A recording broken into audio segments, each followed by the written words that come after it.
Hoje nós continuamos a nossa série de mensagens chamada Burnout. Nós estamos tratando esse assunto tão importante que é o esgotamento. Como vencer o esgotamento. É interessante que não somente nós estamos falando sobre esse assunto, mas as redes sociais, o mundo inteiro, a mídia está falando sobre isso.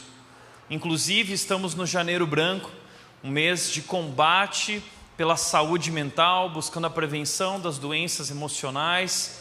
E a impressão que eu tenho, nós temos tido, é que todos estão cansados. E é um sentimento constante, é um estado constante. E não basta uma boa noite de sono, nós continuamos cansados. Não basta uma pausa, não basta umas férias, nós voltamos ainda cansados e esgotados. O que está acontecendo com a gente?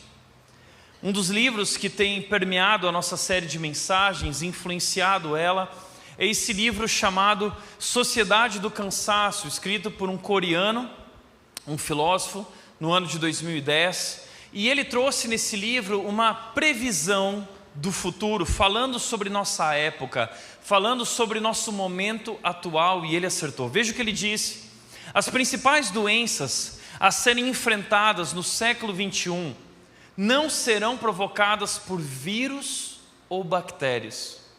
A luta se dará contra as doenças neuronais, ou seja, as doenças emocionais, as doenças psicológicas e as doenças psiquiátricas. Uau! Ele acertou. Talvez você olhe para isso e diz: não, mas nós acabamos de passar por uma pandemia, doença causada por um vírus. Então ele não acertou.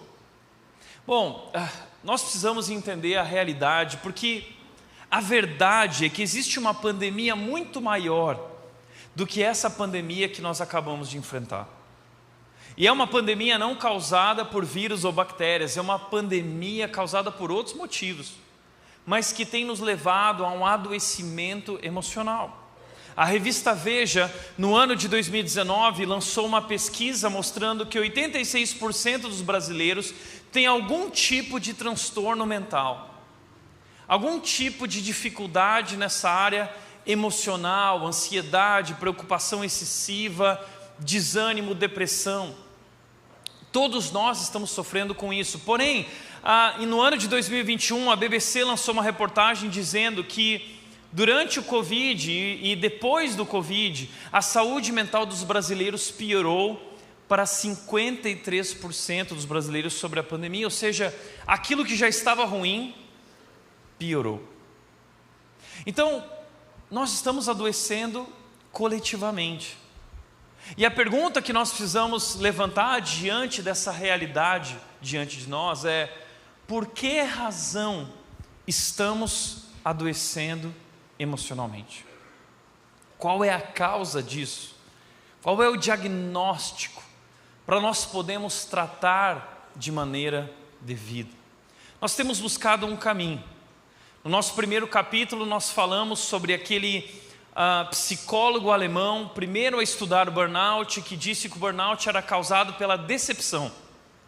Quando nós nos dedicamos muito a uma causa, mas obtemos resultados diferentes daquele que nós esperávamos. Isso gera expectativas frustradas, nós ficamos decepcionados. A decepção gera esgotamento. Mas descobrimos no segundo capítulo da nossa série que não somente a frustração gera esgotamento, mas o sucesso também gera esgotamento. Pessoas bem-sucedidas também passam por isso. E qual é a questão aí? A autoexploração. A decepção, a autoexploração, quando nós pensamos que somos autossuficientes e colocamos essa carga pesada sobre nós de que precisamos desempenhar todos os papéis à altura do que o mundo, do que as pessoas esperam de nós, isso tem nos levado a sucumbir. Então, primeiro capítulo, decepção. Segundo capítulo, nós falamos sobre autoexploração. E hoje, eu gostaria de falar sobre uma terceira causa que eu acredito que tem nos conduzido a esse estado, a esse sentimento de cansaço e esgotamento. Se o primeiro foi decepção, o segundo autoexploração, eu diria que o terceiro é o excesso de informação. Excesso de informação. Acho interessante que o Dr. Augusto Cury lançou um livro chamado Ansiedade, Como Enfrentar o Mal do Século. E nesse livro ele diz algo interessante sobre isso. Sem perceber, a sociedade moderna, consumista, rápida e estressante, alterou algo que deveria ser inviolável: o ritmo de construção de pensamentos, gerando consequências graves para a nossa saúde emocional. Adoecemos coletivamente. Este é um grito de alerta. Ou seja, Dr. Augusto Cury propõe que o que está acontecendo é que nós estamos absorvendo, nós estamos recebendo uma quantidade de informação que nós não somos capazes de absorver corretamente. Quantidade e velocidade que não fomos criados, que não temos capacidade de processar da maneira correta. Então é como se nosso corpo, nossa vida interior, nossa alma, nossa mente estivesse funcionando durante tempo demais, muito além daquilo que foi criado para suportar. Uma quantidade e velocidade de informações, nós estamos sendo bombardeados o tempo todo. E pode perceber, se você tentar lembrar as notícias que você recebeu essa semana, as informações que você viu essa semana, nós nem lembramos mais, porque a quantidade é tão absurda. E nós não temos noção do quanto isso impacta o nosso ser, do quanto isso está nos fazendo funcionar muito além da nossa capacidade, levando o motor da nossa vida a fundir. E o que está acontecendo com o nosso corpo, esse sentimento, a experiência que temos vivido, nada mais é do que um grito de alerta da nossa alma. A nossa alma está gritando. Agora a questão é, como nós podemos lidar com isso? Que postura nós devemos assumir diante desse excesso de informação? Como nós podemos cuidar, preservar, guardar a nossa alma para que ela funcione corretamente, sob limites saudáveis? A Bíblia há muito tempo já falava sobre isso. O que eu acho legal da nossa série de mensagens é que muito antes de qualquer psicólogo, doutor ou filósofo trazer uma proposta, a Bíblia, há milhares de anos atrás, já apontava todas essas questões para nós. A Bíblia é um livro extremamente atual e relevante. E hoje eu gostaria de mostrar como a Bíblia já falava também a respeito desse assunto. Eu quero te convidar a olhar para Provérbios capítulo 4, versículo 23, que diz o seguinte: o sábio disse: acima de todas as coisas, guarde o seu coração, pois ele dirige o rumo de sua vida. Eu gosto desse texto porque ele tem várias versões. Uma outra versão diz: pois dele, do seu coração, depende toda a sua vida. Uma outra versão diz: pois é dele que procedem as fontes da vida. O nosso coração é muito importante, nós precisamos guardá-lo. Agora, o que isso quer dizer? A palavra coração, no seu original, no hebraico, em que ela foi escrita, na verdade significa ser interior. O que o sábio está dizendo a nós é que acima de todas as coisas, nós precisamos guardar o nosso ser interior. E será que temos guardado ele corretamente, temos priorizado ele acima de todas as coisas? Porque tudo aquilo que nós amamos, tudo aquilo que nós valorizamos, tudo aquilo que é importante para nós, nós cuidamos daquilo, nós guardamos aquilo, nós investimos naquilo. Por exemplo, eu tenho um amigo que ele comprou um carro muito legal. E aí assim que ele comprou o carro, ele comprou um kit gigante de limpeza. Vários cremes e hidratantes para cada partinha do carro dele. Cada borrachinha tem um creme específico. E ele passava o sábado o dia inteiro naquele carrinho, passando, né? Agora, tem gente que ama carro. Tem gente que ama, por exemplo, bike. Tem gente que gosta de andar de bike aqui em Indaiatuba. Então a pessoa vai andar de bike, depois ela volta, ela passa o paninho na bike, passa o olhinho, né, nas engrenagens, para que tudo funcione perfeitamente e não dê nenhum tipo de problema. Nós cuidamos daquilo que nós valorizamos. Nós tornamos aquilo uma prioridade. Aquilo é importante para nós. O que o sábio está dizendo é que acima de todas as coisas que são importantes na nossa vida, que nós valorizamos, nós precisamos tornar o lado de dentro da nossa vida uma prioridade. Por quê? Porque a nossa vida depende do nosso ser interior. O nosso ser interior dirige o rumo da nossa vida, define a qualidade da nossa vida, define o destino da nossa vida. O problema é que nós somos tão distraídos, tão desatentos, tão agitados, tão alienados, tão ansiosos, que nós não nos damos conta desse mundo interior, desse ser interior clamando, gritando dentro de nós. Deixa eu te mostrar isso através de uma outra imagem. O nosso ser é como um iceberg.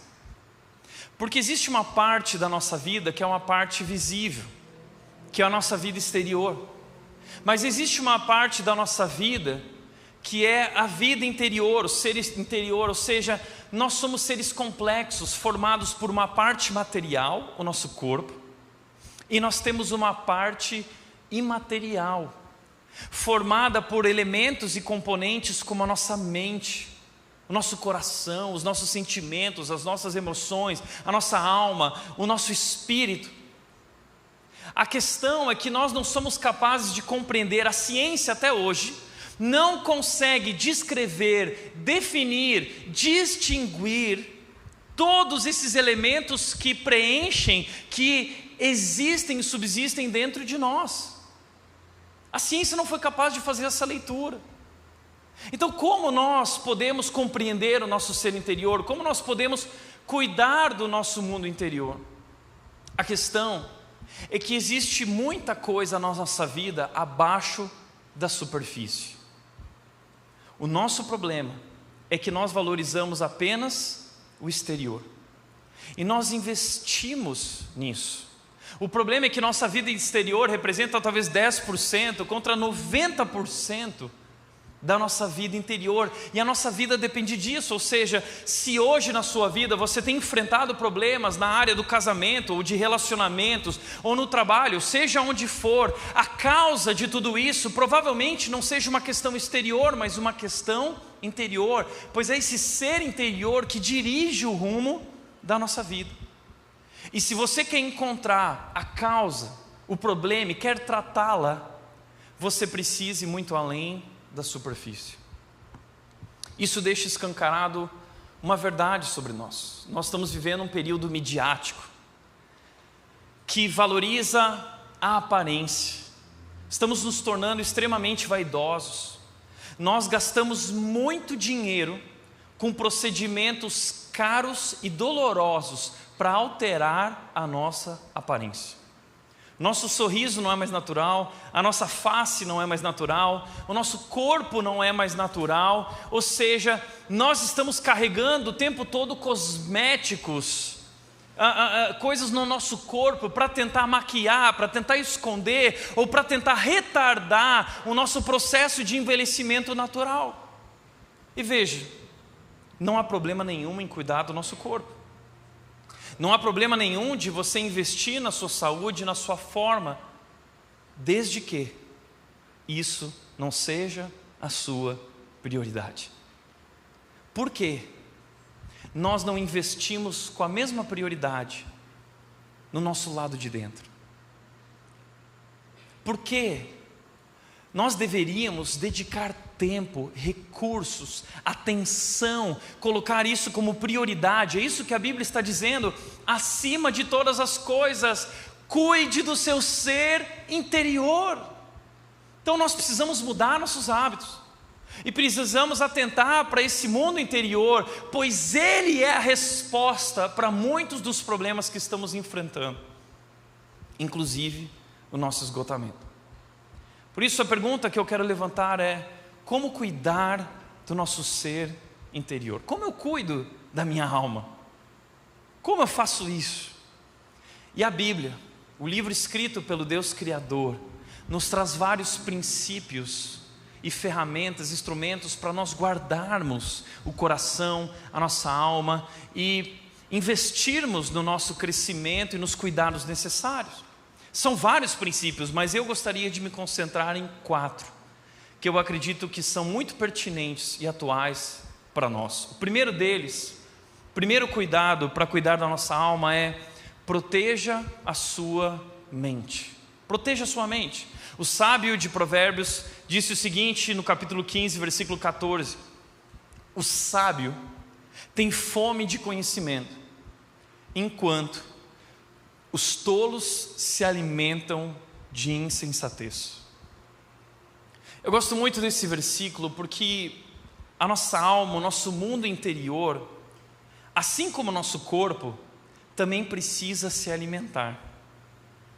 Todos nós nos alimentamos, várias refeições ao longo do dia, e quanto mais saudáveis forem essas refeições, melhor será a nossa qualidade de vida. Então toda hora nós temos esse cuidado de compreender quais são os alimentos saudáveis para nós ingerirmos no nosso corpo. Nós tomamos esse cuidado, ou lutamos pelo menos por isso. Agora, por que nós não fazemos isso com a nossa alma? A nossa alma, da mesma maneira, ela se alimenta constantemente. E nossa alma muitas vezes está se alimentando inconscientemente. Nós não nos atentamos, mas a nossa alma está se alimentando de tudo aquilo que nós vemos, de tudo aquilo que nós ouvimos, de tudo aquilo que nós pensamos. Tudo aquilo que ocupa a nossa mente, o nosso coração, tem sido o alimento da nossa alma. E a pergunta que eu te faço é: o que você está ingerindo? É saudável ou não é saudável? Porque, como diz Dr. Augusto Cury, tudo em que cremos nos controla. Se o que cremos é doentio, poderá nos deixar enfermos a vida toda. É em nosso ser interior, no mais profundo do nosso ser, que estão nossas crenças, nossos pensamentos, nossos valores. Se forem valores doentios, se forem crenças erradas, informações e pensamentos não fundamentados corretamente, nós vamos sofrer as consequências e seremos enfermos em nossa alma. E nosso corpo sentirá as consequências disso. Eu nunca esqueço que meu pai e minha mãe sempre tinham um costume de celebrar o aniversário de casamento deles como uma viagem. E certa vez, acho que eles fizeram 20 anos de casamento, e meu pai preparou uma viagem para o Chile. Eles foram lá para a neve, enquanto eu e meu irmão ficamos em casa chupando o dedo. E aí a gente teve que se virar com a comida durante 1 semana, ou 2 semanas, se eu não me engano. E eu não sabia cozinhar, eu sempre tive uma relação complicada com o fogão e a cozinha.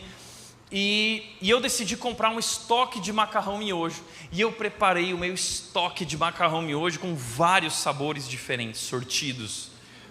E começou o primeiro dia, né? Macarrão, sabor galinha, macarrão, sabor não sei o que. Eu fui comendo meu miojo, primeiro dia, segundo dia, terceiro dia, quarto dia. No quarto dia eu olhei no espelho e eu percebi que eu comecei a ficar mais amarelado. No 5º dia eu comecei a ter pesadelos com o pacote de macarrão miojo que vinha me engolir. E eu falei, para mim já chega, eu não aguentava mais. Eu peguei, gente, durante anos da minha vida, até hoje eu não como mais miojo, tá? De tanto que eu comi. E naquele momento eu falei, não, eu preciso de comida de verdade. E tinha uma churrascaria perto de casa e eu fui lá e peguei uma marmita de churrasco para mim, porque eu precisava comer alimento saudável. Bom, não sei se churrasco é tão saudável assim, mas pelo menos era melhor do que o miojo. Mas de certa forma, nós temos agido assim em relação à nossa alma. Nós estamos nos alimentando de miojo. E miojo não faz bem. Eu sei que na hora é gostosinho, né? Ele é instantâneo, é rápido. Então, é assim que nós lidamos com a vida. Nós lidamos o tempo todo com Netflix, com redes sociais, coisas rápidas, informações instantâneas, conteúdos instantâneos, mas não temos um filtro para definir o que estamos ingerindo, se aquilo é bom, se aquilo é ruim, se aquilo é verdade, se aquilo é falso. O problema é que tudo aquilo que nós pensamos, nós nos tornamos. Você é aquilo que você pensa. Você é aquilo que você consome de conhecimento e informação. Ou seja, nossas vidas caminham na direção dos nossos pensamentos. Nossas vidas caminham na direção das nossas crenças. Então, o que você está ingerindo? Existe um livro que eu estou lendo chamado A Pirâmide da Sabedoria, e esse livro é incrível. E esse autor, ele diz o seguinte: nosso mundo tem cada vez mais informações, porém, cada vez menos sabedoria. Mais dados, menos clareza. Mais distração, menos quietude. Mais sabe tudo, menos ponderações. Mais julgamentos, menos observações. Mais diversões, menos alegria. Há mais, porém, somos menos. Você percebe isso? Há muita informação, mas há pouca sabedoria. Ele continua dizendo: todo mundo tem um megafone, mas ninguém tem um filtro. Todo mundo posta, todo mundo fala, todo mundo grita, todo mundo apresenta a sua opinião, mas ninguém filtra o que está ouvindo e falando. Nossos olhos estão cansados por esse bombardeio, nossos cérebros estão superestimulados e nossas almas estão exaustas. Então ele propõe: precisamos de hábitos mais saudáveis de consumo de informações, em uma era cada vez mais confusa. Devemos entender que tipos de categorias de conhecimento são fontes confiáveis de verdade e conduzentes à sabedoria. Sabe o que ele está dizendo? Nós precisamos desenvolver uma dieta de informações. Há uma dieta para o nosso corpo, há uma dieta também para a nossa alma. É por isso que o autor ele vai nos ensinar, através de uma pirâmide que era usada lá nos Estados Unidos, que era a pirâmide alimentar, que mostrava qual era a base, os alimentos mais importantes e nutrientes para o nosso corpo. E ele transformou essa pirâmide numa versão do conhecimento, da informação e da sabedoria, como um auxílio visual para nos ajudar a entender qual é a base, o que é mais importante em termos de dieta da nossa alma. E aqui está a pirâmide, e na base da pirâmide, a parte mais importante, a maior base, que precisa ser o nosso fundamento, é a palavra de Deus. Se nós queremos ter uma dieta saudável de informações, a Bíblia precisa ser o nosso fundamento de vida e a base também através da qual, o filtro através da qual, a grade, a lente através da qual nós lemos, interpretamos e filtramos todas as outras fontes de conhecimento. A Bíblia precisa ser o nosso fundamento. Afinal de contas, nós vivemos em um mundo hoje, uma era que diz que não existem mais verdades absolutas, o pós-modernismo, pluralismo, tudo é relativo. Não existe mais certo ou errado, existe o que é bom para mim, existe o que é bom para você, e nada é errado se te faz feliz. Mas em um mundo onde não há mais verdades absolutas, nós encontramos um livro absoluto que foi escrito pelo Deus Criador, que conhece melhor do que ninguém a maneira como nós funcionamos, tanto interiormente quanto exteriormente. É o Criador da nossa alma, Criador do nosso corpo e do nosso mundo interior, e Ele melhor do que ninguém sabe para o que nós somos criados e como nós devemos funcionar corretamente.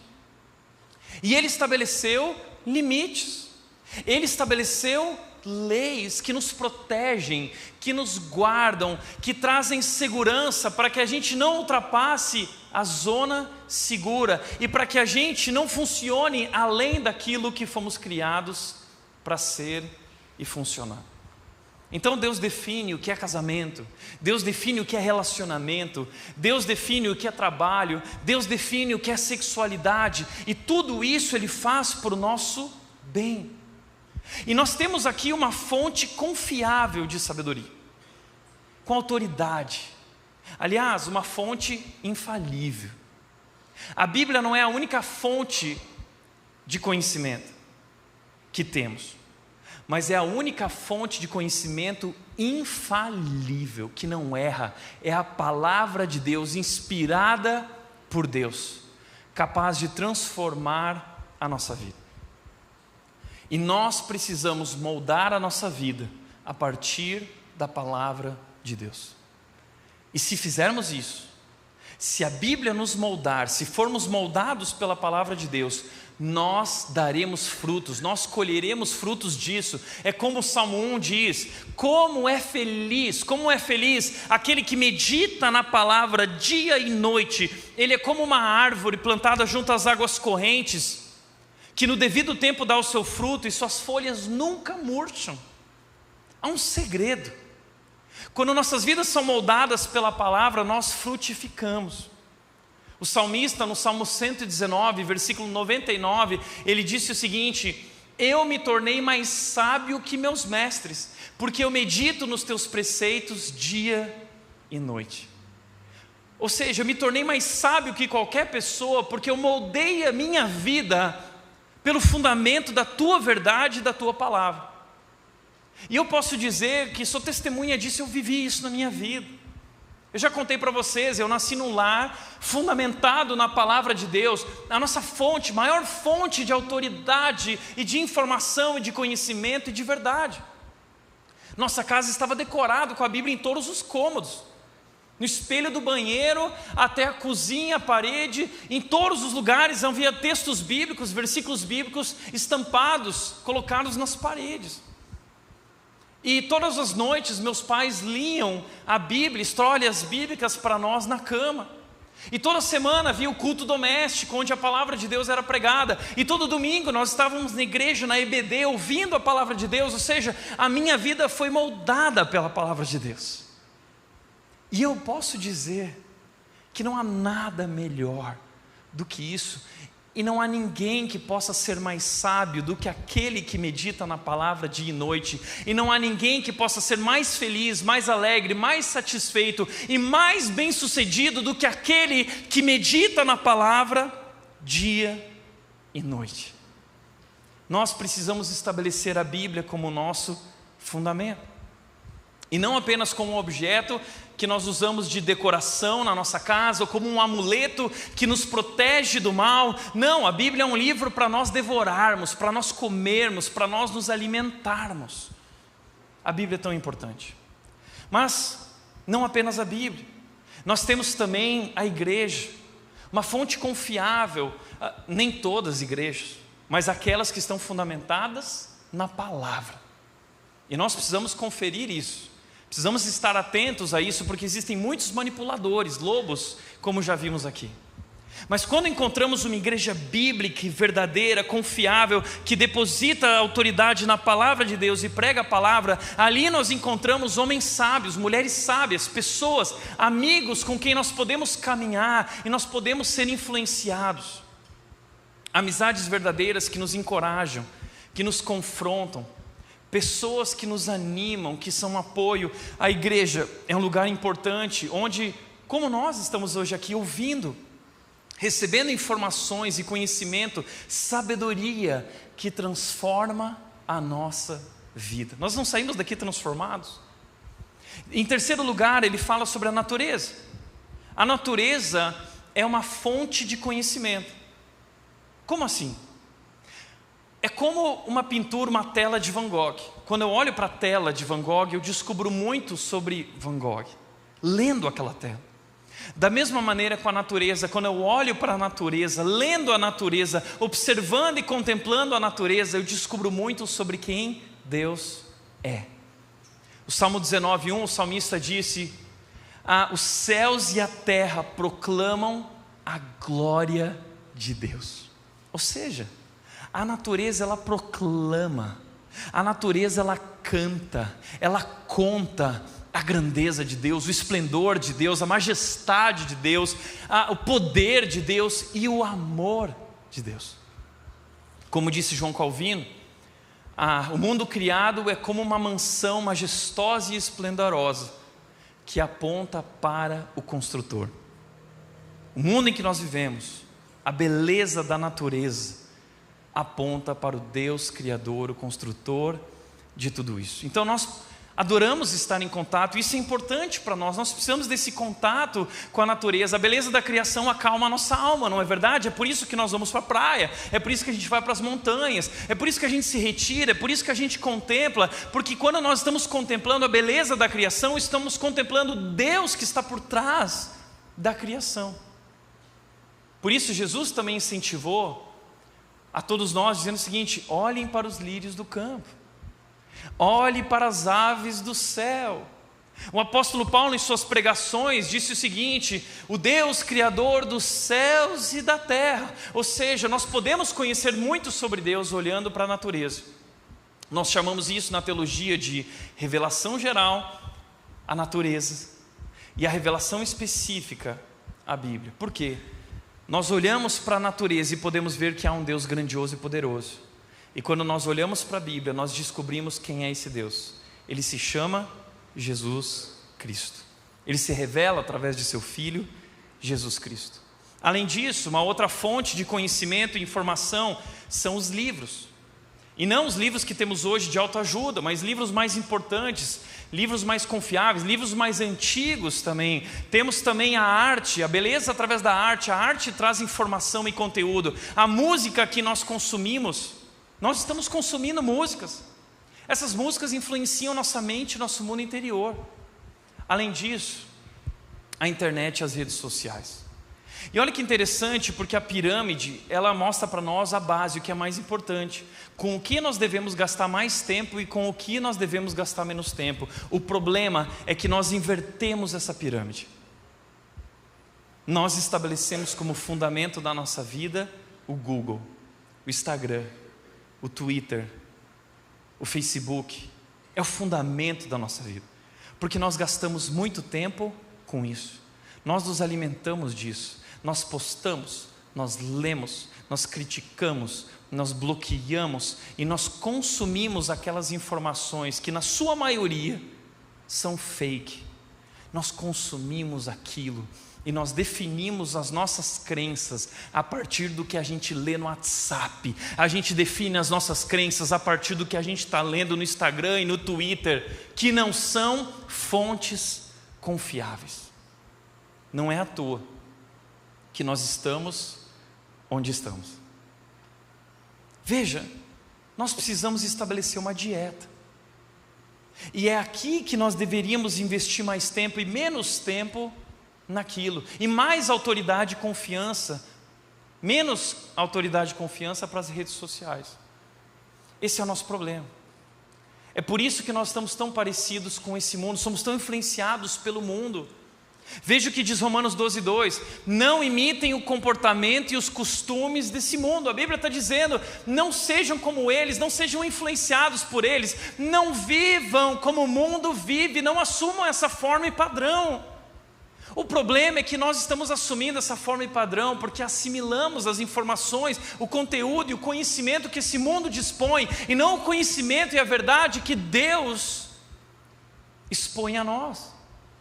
E por isso, por nos alimentarmos daquilo que o mundo oferece, por investirmos tempo e priorizarmos nossas redes sociais, nós somos mais parecidos com o Instagram do que com Jesus. Somos mais parecidos com esses protestantes políticos do que com Jesus.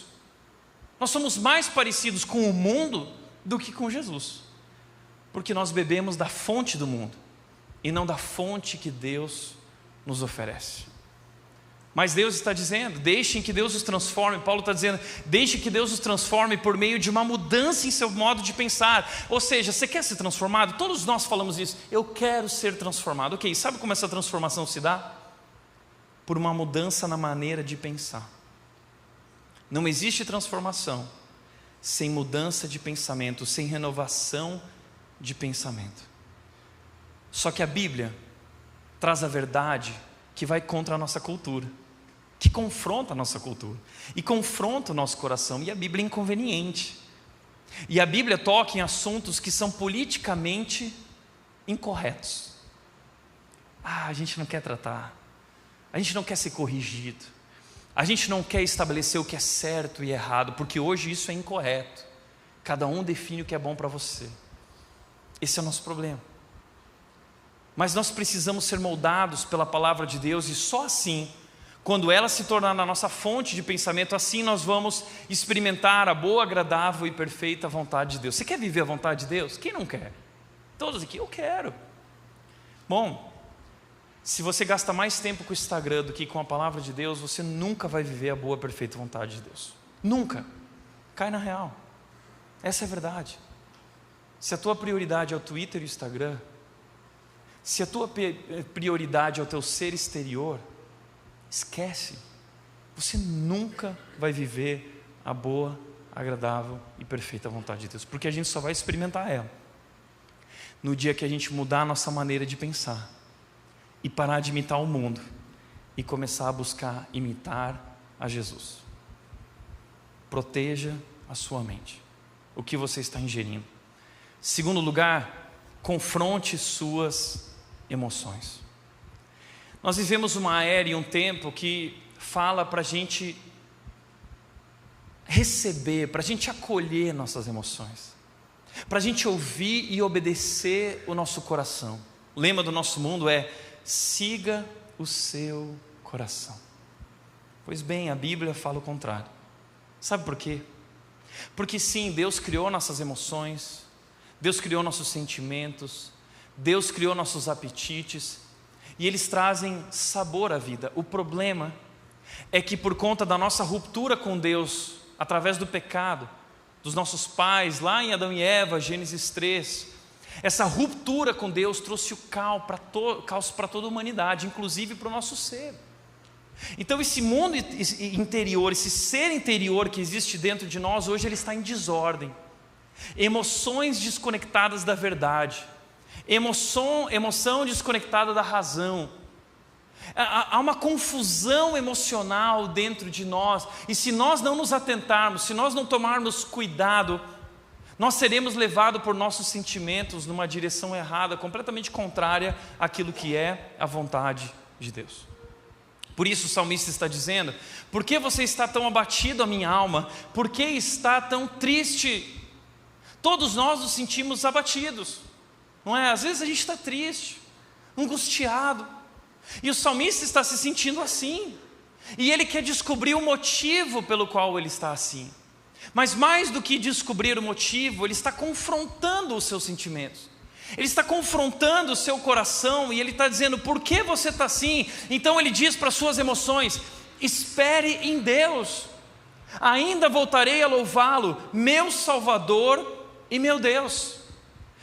O que o salmista está dizendo é o seguinte: ele está se posicionando com suas emoções, ele está pregando para as suas emoções e falando: querida emoção, senta aqui, deixa eu te ensinar uma coisa. Olha quem é meu Deus, olha quão grande é meu Deus.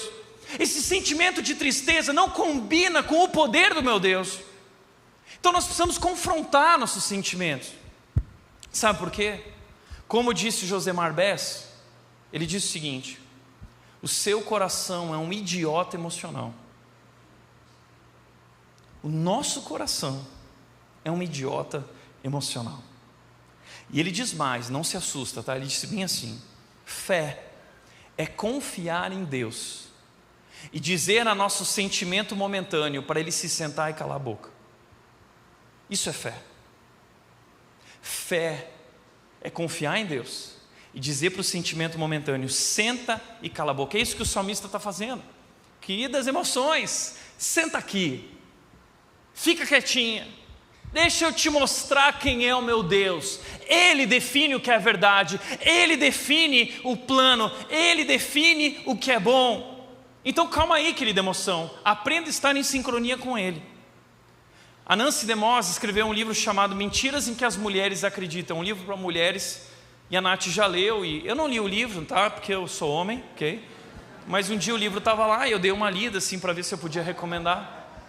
E o livro diz o seguinte, uma parte que eu achei interessante: em meio ao passeio de montanha-russa, a qual nossas emoções nos levam às vezes, temos de trazer constantemente a mente e o pensamento de volta à verdade. Não é assim? Nós experimentamos essa montanha-russa emocional constantemente, mas ao invés de acolher nossos sentimentos e definir a nossa vida e orientar a nossa vida a partir deles e viver pelo que sentimos, nós precisamos confrontar e precisamos trazê-los de volta constantemente à verdade. Por isso Jeremias 17, 9 e 10 diz: o coração humano é mais enganoso que qualquer coisa e é extremamente perverso. O nosso ser interior é perverso, é mau, é corrompido pelo pecado. O nosso ser interior, ele é mais enganoso que qualquer outra coisa. Você vai confiar nele? Pô, Tiago, mas se eu não posso confiar no meu ser interior, eu vou confiar em quem? Bom, quem sabe você não confia no Senhor, que examina o coração e prova os pensamentos, que te criou e que te convida a confiar nele, não no que você sente. Não viva pelo que você sente, viva pelo que faz sentido. John Piper disse o seguinte, e nós precisamos entender isso: nossos sentimentos não são Deus. Nossos sentimentos não são Deus. E talvez você fale assim: ah, mas isso é óbvio, Tiago, eu sei quem Deus é, meus sentimentos não são. Pois é. Mas se você toma decisões de relacionamento e de casamento baseadas em sentimentos, eu vou terminar o casamento porque eu não sinto mais. Então, quem orienta a tua vida, o teu Deus, é o sentimento e não Deus, porque Deus disse para você não terminar o seu casamento. Então você fez dos teus sentimentos Deus. Os teus sentimentos são Deus, porque você orienta a tua vida a partir deles e não da vontade de Deus. E a Bíblia continua dizendo: Deus é Deus. O John Piper diz: meus sentimentos não definem a verdade, meus sentimentos são ecos e respostas ao que minha mente percebe. E às vezes, muitas vezes, meus sentimentos estão fora de sintonia com a verdade. Ele continua dizendo: quando isso acontece, e acontece todos os dias, o tempo todo, eu tento não dobrar a verdade para justificar meus sentimentos imperfeitos. Porque o tempo todo a gente fica manipulando a nossa realidade, verdade ao redor, para poder justificar aquilo que a gente está sentindo, desejando e querendo. Mas sim, imploro a Deus: purifica minhas percepções da sua verdade e transforma meus sentimentos para que eles estejam em sincronia com a tua verdade, com a tua vontade. Quer cuidar do teu ser interior? Confronte as tuas emoções com a palavra de Deus e com a vontade de Deus. Terceiro lugar, exercite-se espiritualmente. Terceiro princípio, exercitar-se espiritualmente. Veja que 1 Timóteo 4,8 diz: o exercício físico tem algum valor, mas exercitar-se na devoção é muito melhor. Eu acho tão legal que Paulo não despreza o exercício físico, porque ele é realmente importante, ele tem muito valor. E nós estabelecemos uma disciplina na nossa vida, porque sabemos a importância que há de cuidar da nossa saúde através do exercício físico. Então nós acordamos cedo e desenvolvemos hábitos mais saudáveis. Cada um tem o seu esporte, cada um tem aquilo que gosta de fazer, às vezes no final do dia, caminhar ou correr no parque. E tudo isso é muito legal e traz benefícios. Mas o que Paulo está dizendo é que há um exercício da alma. Assim como há uma academia para o nosso corpo, há uma academia para a nossa alma. Assim como a gente gosta de exercitar nosso corpo com crossfit, existe um crossfit da alma. E esse crossfit da alma, essa academia da alma, traz muito mais benefícios do que o exercício físico. Muito mais. O texto diz: pois promete benefícios não apenas para esta vida, mas também para a vida futura. E através desse exercitar-se espiritualmente, que nós desfrutamos diariamente do amor e da graça de Deus disponível a nós, concedida já a nós.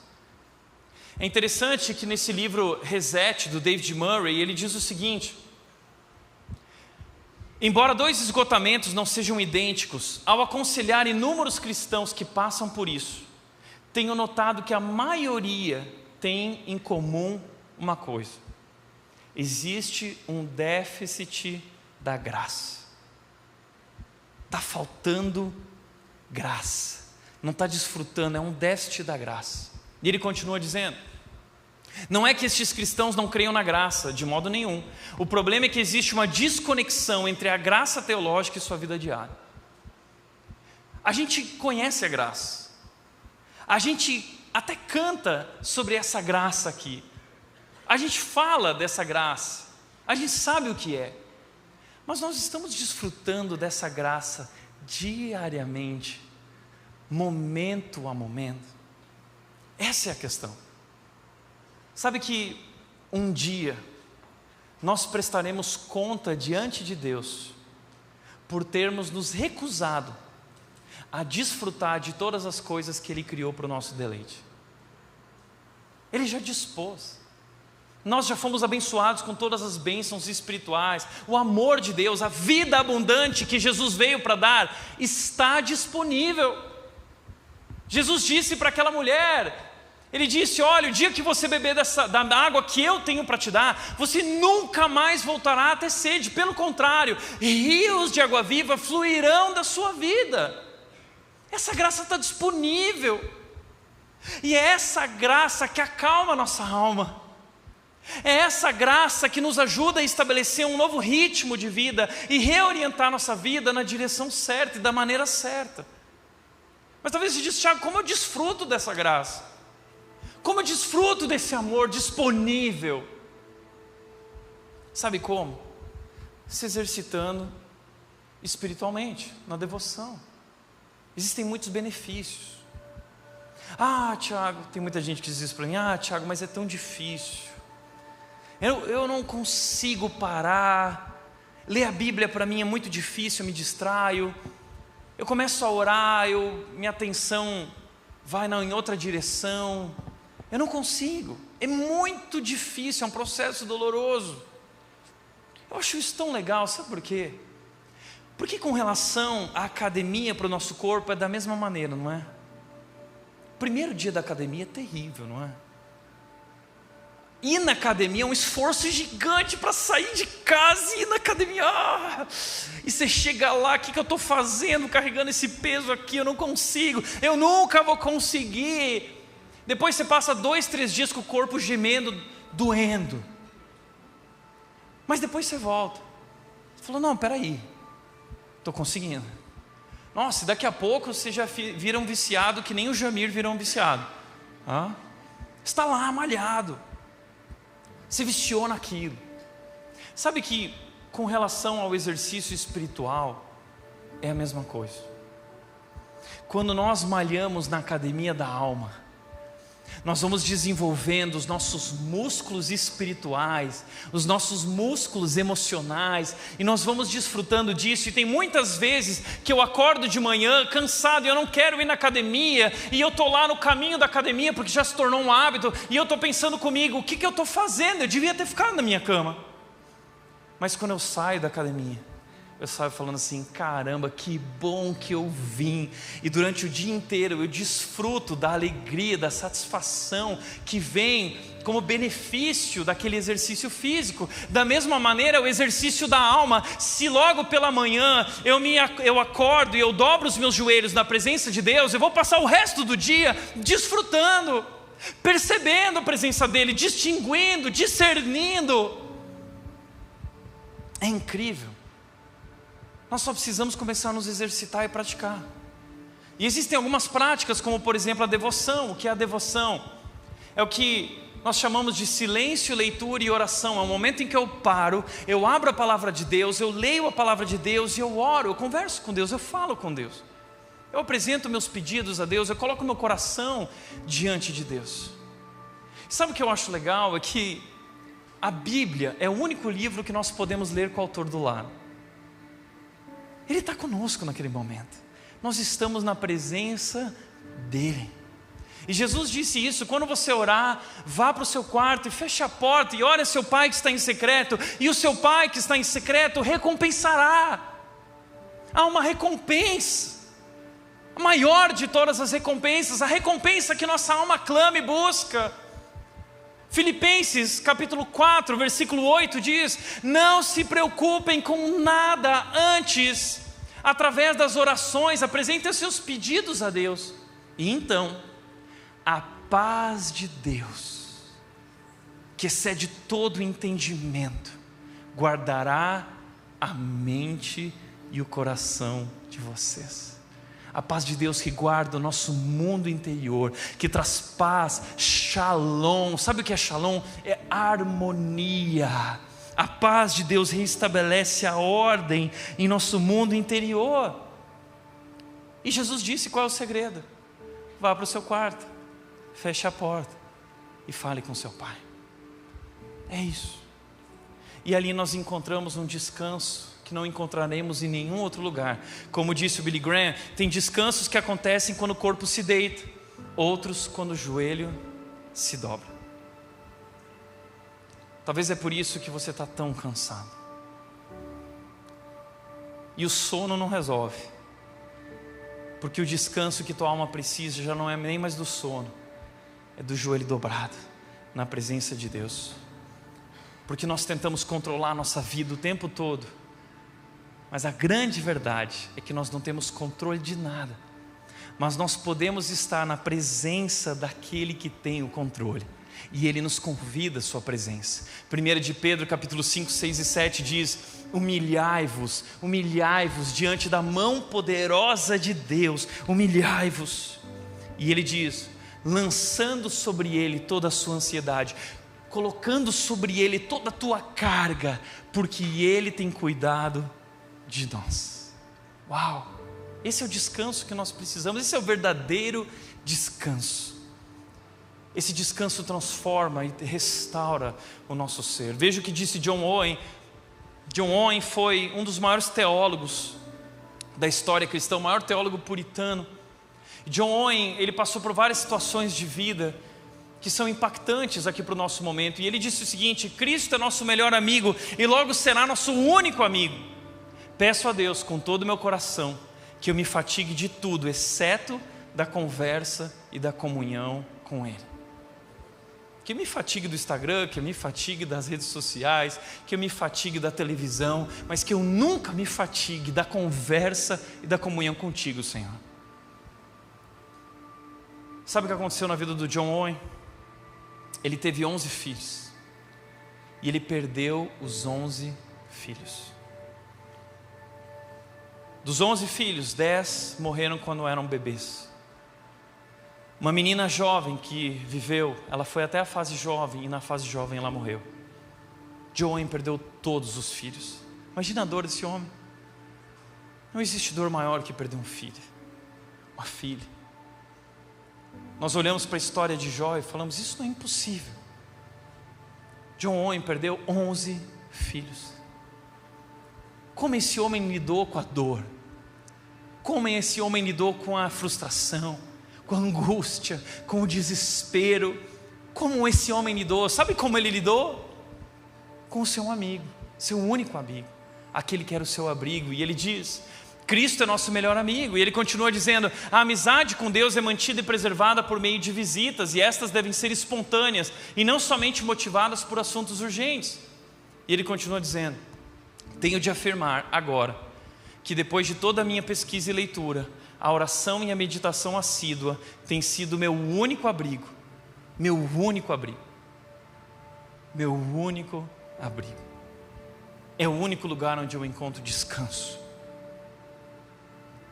Bem como os meios mais proveitosos de obter entendimento e auxílio. Por meio delas, meus pensamentos foram libertados de muitos embaraços. A nossa mente é assim. Ela começa a se desconectar de Deus e começa a ficar embaraçada, ela começa a ficar confusa, mas é nesse momento que, na presença de Deus, a paz de Deus que excede todo entendimento guarda a minha mente, restabelece a ordem na minha mente, restabelece a ordem no meu coração. Isso excede o entendimento. É o único abrigo.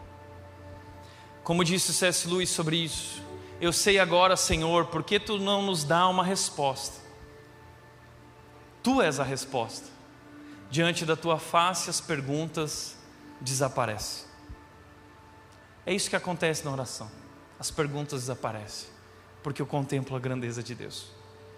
E quando Moisés pediu para morrer e não queria mais continuar, Deus disse: Moisés, sobe a montanha e olha para a minha glória. E quando Elias quis morrer e tirar a vida dele e desistir, Deus disse: Elias, sobe a montanha. Elias, sai da caverna, olha para mim. E foi assim com todos os grandes homens e mulheres. Jó tinha muitas perguntas. Deus, mas por quê? Por que isso? Por que aquilo? A mente não para. A mente, nós nos tornamos reféns da nossa mente. E ele joga para Deus todos esses pensamentos e Deus não dá uma resposta. Deus só diz o seguinte para Jó: Jó, olha para mim. Quem foi que criou esse universo maravilhoso? Quem estabeleceu as estrelas, cada uma em seu lugar? Quem colocou o nome nelas e chama cada uma delas pelo nome? Eu sou o Senhor. E quando Jó contemplou a grandeza de Deus, as perguntas cessaram. E ele disse: eu fui tolo, eu não conhecia, eu não entendia. Tu és tão majestoso, tão maravilhoso. Essa experiência de Jó, a experiência de Moisés, a experiência de Elias está disponível a nós, no nosso quarto, de joelhos dobrados, na presença de Deus. Eu posso contemplar, eu posso desfrutar.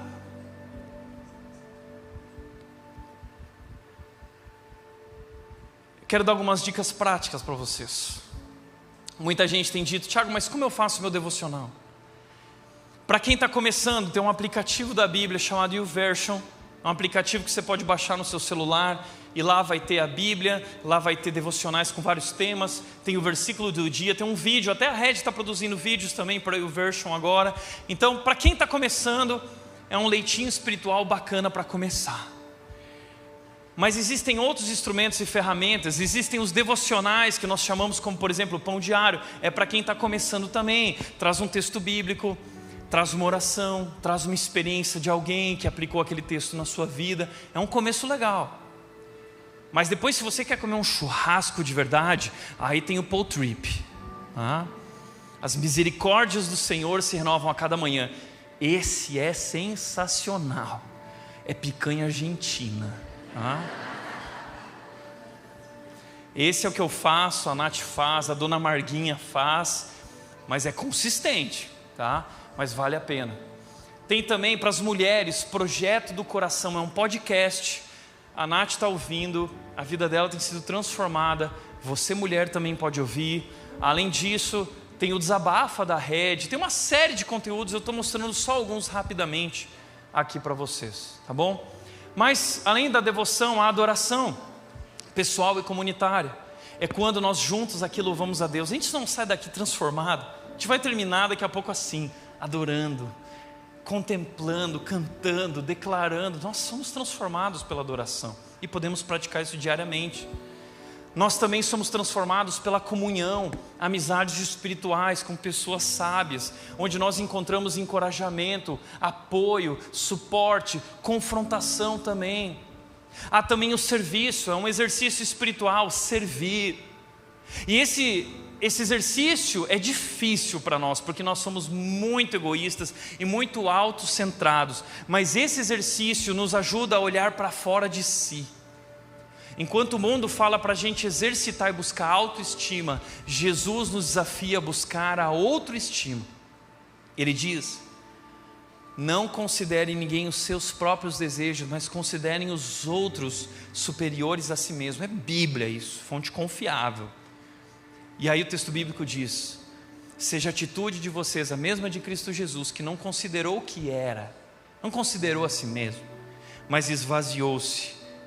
Não ficou olhando para si, mas olhou para nós, assumiu a forma humana e se tornou servo e foi obediente até a morte e morte de cruz. Ele fez isso nos servindo, para que nós pudéssemos ter vida. Jesus nos ensina como nos libertarmos desses embaraços do nosso egoísmo, olhando para fora, olhando para além da gente, para além do nosso umbigo, vivendo uma vida não só de autoestima, porque a autoestima já foi resolvida no amor e o valor que eu tenho diante de Deus. Agora eu preciso compartilhar o que eu já recebi, eu preciso viver a outro estilo. Quarto e último lugar, foque na eternidade. A gente vai encerrar aqui. Eclesiastes 3:11 diz: também pôs no coração do homem um anseio pela eternidade, mesmo assim o homem não consegue compreender inteiramente o que Deus fez. Olha que interessante, também pôs no coração do homem um anseio pela eternidade. Sabe quem escreveu isso? Salomão. E Salomão escreveu isso porque ele era um homem que tinha um grande anseio. Salomão queria ser feliz. Eu quero desfrutar da vida. E como Salomão tinha tempo e dinheiro, ele usou todos os recursos que ele tinha nesse projeto felicidade. Ele diz lá no capítulo 2: eu queria saber o que vale a pena na vida. Então ele seguiu nas suas buscas infindáveis por dinheiro, conquista, bens materiais, castelos, carros, cavalos, estábulos, fama, status, poder, prazer, mulheres. Salomão experimentou tudo que o mundo tem para oferecer, tudo. Salomão chegou no auge da experiência humana, daquilo que nós consideramos sucesso, felicidade, satisfação. E quando ele chegou no topo, sabe o que ele descobriu? Sabe qual foi a descoberta dele? O livro de Eclesiastes é permeado por uma palavra que é revel, que significa tudo inútil. Foi correr atrás do vento. Eu corri a minha vida inteira atrás do vento. Tudo vaidade, tudo sem sentido. Eu desperdicei a minha vida. Então ele está no final da vida dele, como que entubado na UTI, já não lhe restam mais dias e tempo. E ele está angustiado, por isso Eclesiastes é um livro amargurado, porque ele desperdiçou a vida dele. E para que a gente não desperdice a nossa vida, ele escreve um livro para nos orientar, dizendo o seguinte: sabe as buscas de vocês? Eu busquei tudo isso. E a minha descoberta foi o seguinte: nada debaixo do sol pode nos satisfazer. Não existe nada debaixo do sol. Procurei tudo, eu consumi tudo, eu experimentei tudo. Não tem nada debaixo do sol. Para de procurar. E ele termina o livro dele dizendo: sabe o que eu descobri? O que nossa alma anseia, o anseio do nosso coração está acima do sol, o Deus Criador. Então a minha conclusão é essa: tema a Deus, obedeça a Deus, dedique sua vida a Deus e obedeça os seus mandamentos. Essa é a vida. Então para de focar nas coisas desse mundo. Para de colocar tua alegria e satisfação nas coisas debaixo do sol. Porque tudo isso é sem sentido, tudo isso não satisfaz, é correr atrás do vento. Por isso C.S. Lewis disse: tudo que não é eterno é eternamente inútil. É inútil. Nós estamos priorizando em nossas vidas o que é inútil.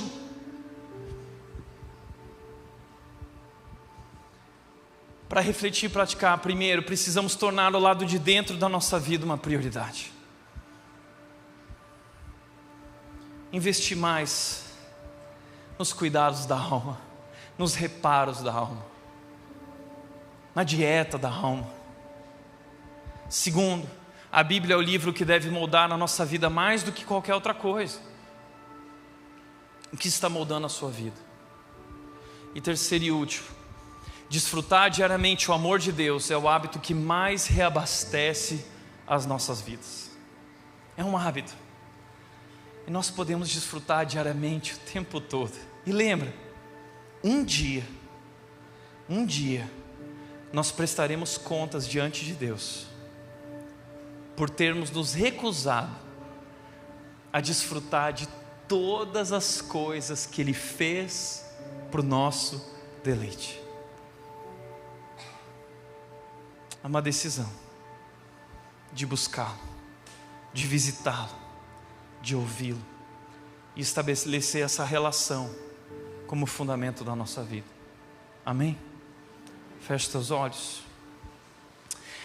Ah, Deus, nosso Pai querido celestial, nós estamos tão cansados, desorientados, agitados, alienados, estressados, perdidos, confusos, distantes de Ti. Nós precisamos reencontrar o caminho. Nós queremos voltar à Tua presença. E ali, Deus, saciar a sede, o anseio do nosso coração. Nós precisamos de Ti, Deus. Porque nós sabemos, como Salomão disse, que não há nada melhor do que Te conhecer, do que Te obedecer. E Deus, nós temos esse entendimento de que o que está faltando é isso. Nos ajuda a desenvolver novos hábitos, nos ajuda, nós queremos ser transformados, renovados, restaurados. Deus, transforma a nossa vida.